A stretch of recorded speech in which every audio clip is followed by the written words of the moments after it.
Welcome to a TV20 News Break. I'm Dan Monroe. The City of Cleveland 1st District Police Community Relations Awards ceremony was held at St. Mary's Roman Orthodox Cathedral to honor both officers and citizens that go above and beyond the call of duty while providing outstanding service to Clevelanders. Oh, the land of the free and the home of the brave. As a son of a police officer, I want to let you know from the bottom of my heart, I'm so grateful for your service every single day.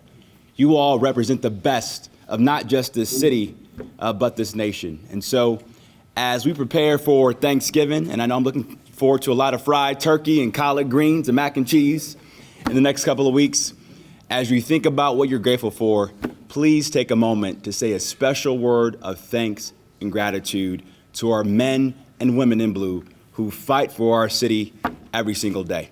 Dozens of officers received honors and special awards throughout the evening on behalf of the Department of Community Relations. For us, this event is always important because it brings community and police together that do a lot of heroic efforts in our community, and that's what community relations is about. It is about us working hand in hand to make sure our city stays safe. Chief of Police Wayne Drummond expressed the importance of the daily duties of these officers. What you guys do on a daily basis may not be recognized by everyone or understood by everyone, but it's certainly recognized by the mayor, the safety director, the command staff, and so forth. What you guys do day in and day out is commendable. And this is just an opportunity tonight. It's just an opportunity to say thank you, not only to the men and women in uniform, but also to the citizens that also get involved and so forth. What you do is appreciated. And you can watch the entire 1st District Police Community Relations Awards ceremony right here on TV20 or on the TV20 YouTube page. The City of Cleveland hosted a special celebration for veterans in the City Hall Rotunda. Mayor Justin Bibb was in attendance, reminding the audience the importance of having a safe and productive city for veterans to return home to. Here's TV20 reporter Alex Victerna with more. Not just today, but every single day, we must honor and give thanks to our veterans who always have paid the price to make sure that the ideals of this nation are realized every single day. So again, on behalf of our city, happy Veterans Day, and know we are working around the clock to make sure that when our veterans come home, there's a city that shows them the pride, the respect, and love they deserve every single day. God bless you all, and God bless our troops. The event was used as a special time to celebrate the unsung members of the veteran community, women and people of color. I've been given the specific task of really making sure that we talk about some of the veterans that often go unsung in our community. Those are veterans of color and also women who are oftentimes omitted in national monuments and oftentimes forgotten about as we think about the service that veterans have done for our community. Let me just say that I have a motto that I tell everyone oftentimes is that the most important things that people want to know is that you're mission driven and that you get stuff done. The women and men in our armed forces have that mission driven mentality, which is why they often translate into great public servants in our city. Awards were handed out to Cleveland's former armed service members, honoring them for their dedication to their city and their country. Regardless of the military branch our veterans have served in, Army, Navy, Air Force, Marines, Coast Guard, now the Space Force, this day belongs to all of us. From the Minutemen who won our independence to today's warriors deterring aggression all around the world, the generations of patriots who have dedicated themselves to the defense of our nation make us stronger and more resilient as a nation. For TV20, this is Alex Victerna. Thanks, Alex. You can find the full Veterans Day ceremony on our TV20 Cleveland YouTube page. The Department of Community Relations hosted a Veterans Day resource fair with over 50 vendors in one location with the goal of exposing veterans to important resources available to them in their community. We're providing resources, maybe with helping them find out what benefits they have available, health initiatives, housing, utility help. So anything that a veteran is struggling with, we're trying to have the vendors here that can help them navigate those resources. Organizations like the Cleveland Department of Public Health were on hand to give free COVID vaccinations. The Veterans Resource Center helped identify specific needs, and the federal VA helped vets get their records to potentially interview for possible career opportunities. We have a unique blend of employers, potential employers here, and it's a well-rounded resource fair, and we think it'll really give veterans a lot of input to what they're seeking. For some veterans, this was an opportunity to experience a warm welcome they haven't felt in a long time. For others, this was a chance to meet new people who have had similar experiences and understand their pain.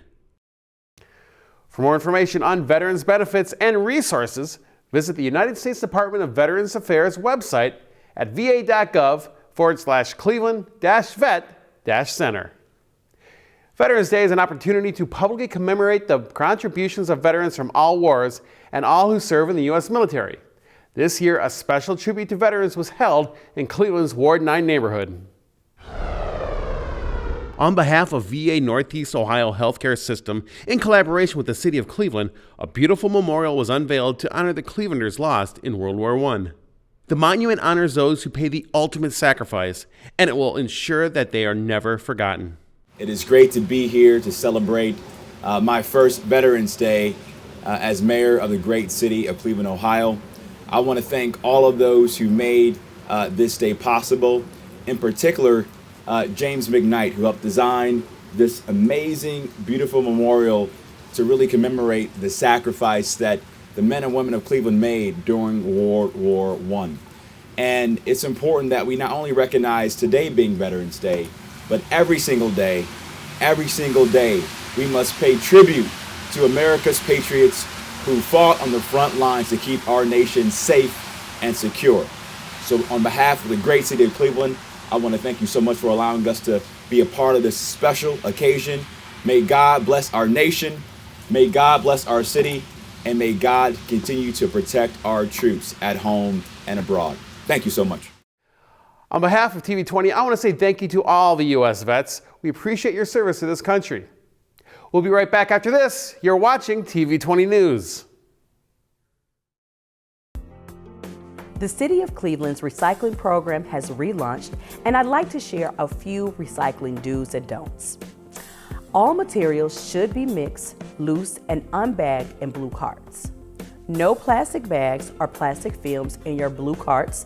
These are not acceptable materials. Bottles, jugs, and cans should be emptied and lightly rinsed. Labels do not need to be removed.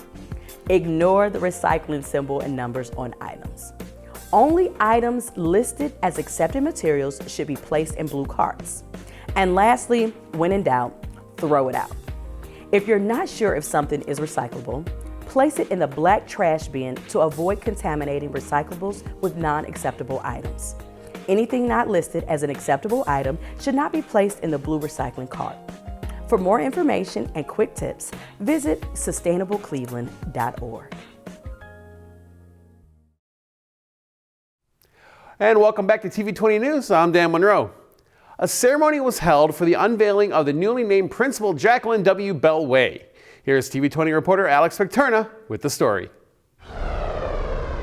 When you think of Glenville High School, when you think of this community, you think of Jackie Bell. And when I picked up this area with redistricting, I learned real quick who was the boss lady at Glenville High School. It was Jackie Bell. The way she cared about the kids, about the community. She is the epitome of what an educator should be. The care for her students, the care for the greater area. So it was my pleasure to work with her, to interact with her. So what can I say? We need these type of educators within the public school system. And we're honoring Jackie Bell for being a great principal for Glenville for over 20 years. So she's been around and she loved the children. The children here know that she loves them. And she's always reaching out to try to help the kids in the Glenville community. She's always about children. That's first thing first with her. So everything she's done, she did it for the kids. The renaming is the result of work by council members Polensic, Conwell, and Hairston, who wanted to commemorate a valuable member of the Glenville community. And the kids, they loved her. They loved her. And, you know, it's something that I think has been long missing in this city, in our school system, that bond between a principal and the students. We need more of that. We need more of that in this city. So there's no way I was going to miss today. That's why I'm here. When the children pass by, they're able to see someone that have their best interests at heart, to have an up-close view, a sensitive ear, and a genuine concern to help children.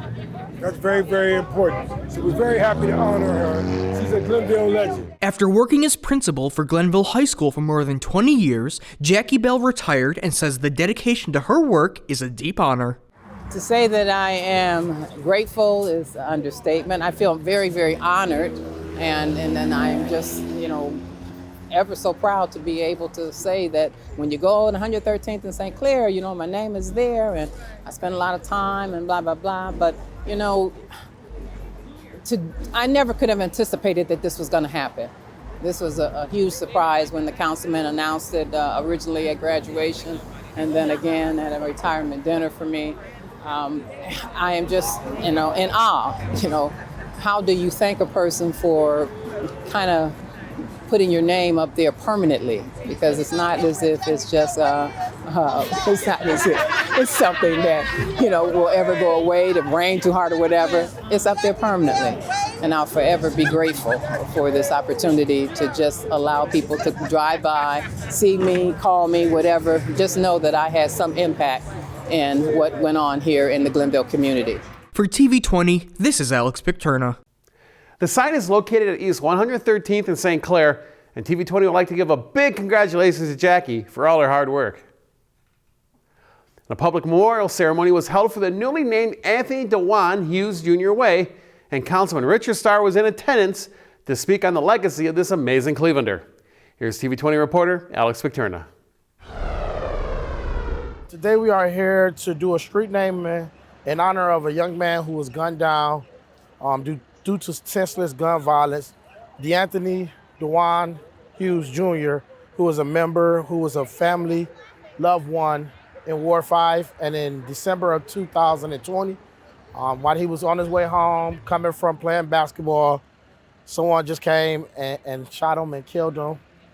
And it's unfortunate that he's not here. So today we want to do a renaming of the street in honor of him, and also wanted to make sure the family receives some just love because he has not forgotten. While it was the work of Cleveland City Council to pass the legislation to name the street, it was the dedication of Anthony's former teacher, Vincent Stokes, to bring that legislation to the table. Anthony DeJuan Hughes was my student in the 8th grade. I was his homeroom teacher, and he was murdered on December 9th, 2020.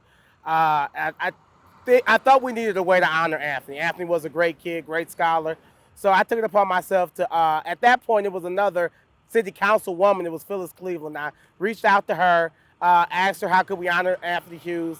Councilwoman Dolores Gray took over from her, started the process with her. Then Mr. Richard Starr, who was actually the head of the Boys and Girls Club at the time, and who actually paid for Anthony DeJuan Hughes' funeral. He won city council, and he finished the course, and he put the legislature through. Members of Anthony's family joined for the ceremony, including his little brother, who is happy to see his memory will live on thanks to the support of his community. It made me feel happy because my brother did not deserve to die, and I feel like he still should be here. So it makes me happy that I still could see that one day. I would say thank you for making this happen, because there's a lot of stuff, there's a lot of young people who die that don't get this type of stuff to happen for them. So I just wanted to say thank you. The event wrapped with Councilman Starr presenting a proclamation on behalf of the Cleveland City Council, permanently cementing Anthony's legacy in his community. For TV20, this is Alex Picterna. And thank you, Alex. Finally, the Ohio chapter of the National Federation for the Blind held their annual conference here in Independence, where they offered organization updates and a variety of seminars to the attendees. Barbara Pierce, board member for the Ohio chapter of the National Federation of the Blind, says the organization works so well for the blind because their members are blind. The organization was founded in 1940 when blind people figured out that if we sat around and waited for sighted people to think up the things that we needed, hell would freeze over and we'd be ice skating on it before we got what we really needed. We needed to start articulating what our needs were, where the inequalities in public life are, where the injustices that we faced day by day and hour by hour are. And so gradually we have developed our mission to educate the public about the capacities of blind people. At this year's conference was National Federation board member Carla McQuillan, who also serves as the president of the Oregon chapter. According to McQuillan, each state chapter holds a conference every year. Every state in the country, we have 52 state affiliates, District of Columbia and Puerto Rico being the last two, hold annual meetings, and this is our state convention where everybody gets together. We have annual reports, we have speakers, and most of all, particularly this year, we get to convene with our friends, which we have not been able to do for years. One thing McQuillan noted about these conferences is the seemingly endless supply of energy and excitement from the attendees. Yes, and this is the way you're going to see every National Federation of the Blind convention, from state convention to national. There's always this really great energy. I mean, if you think about it, blind people are pretty much a minority out there in the world, and to come together with other people who are blind is it's so invigorating. Among the guest speakers at the conference was City of Cleveland Senior Strategist for Transit and Mobility, Callie Mersman. I'm here to talk with the convention about some of the transit and mobility work that we're doing at the city. I met the National Federation of the Blind and the Northeast Ohio chapter members when they came to the city with concerns about shared mobility, scooters and bikes that were blocking sidewalks and causing some navigation issues for their members.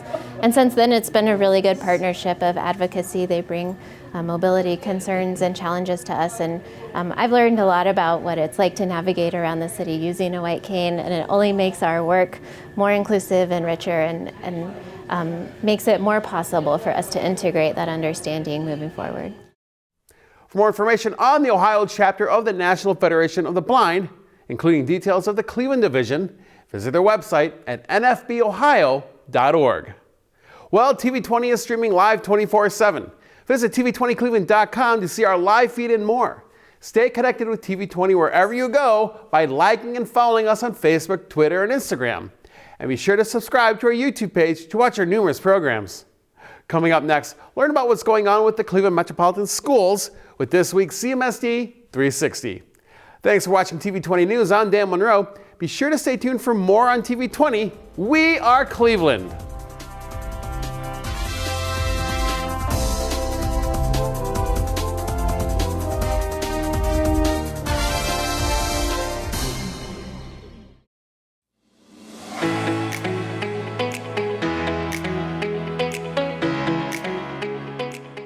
Hello, I'm Darielle Snipes with the CMSD News Bureau. Welcome to CMSD 360, a look at news happening around the district for the week of November 20th. Thanksgiving is this week. That means there's no school for students starting on Wednesday. And on Thursday and Friday, there's no school and all facilities will be closed. Have a great Thanksgiving break. On Tuesday, Max Hayes High School students will host its annual Thanksgiving meal at 1:30. Close to 600 students will enjoy a turkey meal and all the fixings thanks to donations from the community. Also on Tuesday, Halley School of Inquiry will host its annual Thanksgiving parade. Third graders will make floats for the parade. The students, the John Marshall Marching Band, and others will march in a parade outside the school and surrounding neighborhood. It starts at 11. At 6:30 on Tuesday, the Board of Education will host its monthly business meeting, which will be at Halley School of Inquiry, which is located at 7901 Halley Avenue. The meeting will be live streamed for those who cannot attend the meeting. A link of the live stream will be posted at clevelandmetroschools.org on the day of the meeting. The Executive Grill's annual holiday cookie sale continues until December 7th. Orders can be picked up on December 15th from 8 a.m. to 3:30 p.m. To view the items on sale, go to clevelandmetroschools.org/grill. The Executive Grill will also host a holiday party on Thursday, December 15th from 11 to 1 p.m. Tickets are $22. To make a reservation for the party or place an order for the cookie sale, call 216-838-2433 from 8:30 to 9:30 in the morning or from 2 to 3 in the afternoon. Well, turning to sports, Senate Bowling will take place on Monday starting at 3 p.m. and esports plus girls and boys basketball games will be played on Tuesday. For more information on the athletic schedule, head to clevelandmetroschools.org/Senate League. Looking ahead, the Senate League will host its second HBCU football combine in December. There will be a panel discussion and meet and greet from 5 to 9 on Friday, December 9th at the Cleveland Marriott East located at 26300 Harvard Avenue in Warrensville Heights. And then on Saturday, December 10th, football players in the 11th grade will showcase their talents in front of college recruiters from across the country from 9 to noon at the World Sports Complex located at 18909 South Miles Road in Cleveland. Call the Senate Athletic League office at 216-838-0150 if you would like to participate. Get ready for high school choice season. CMSD lets families choose their schools so they can find the right fit for their children. On November 28th, families with students who are now in the 8th grade or current CMSD students wanting to change high schools can go to choosecmsd.org and submit preferences for the school they want their children to attend next academic year. Students and families also can attend district-wide high school choice fairs from 5 to 7 p.m. on Wednesday, November 30th at East Professional Center and 5 to 7 p.m. on Thursday, December 8th at Max Hayes High School. November is National Family Engagement Month. Family engagement at all our schools builds relationships between caregivers and educators to support our scholar success. The district's Family and Community Engagement Department works every day to build these relationships. For more information, head to clevelandmetroschools.org/Family Engagement Month. And if you share your stories of engagement on social media, please use the hashtag CMSDFamiliesRock. Well, stay connected with what's going on in the district by downloading the CMSD app or following CMSD on Instagram, Twitter, and Facebook. Thanks for watching CMSD 360. Have a great and productive week, and happy Thanksgiving.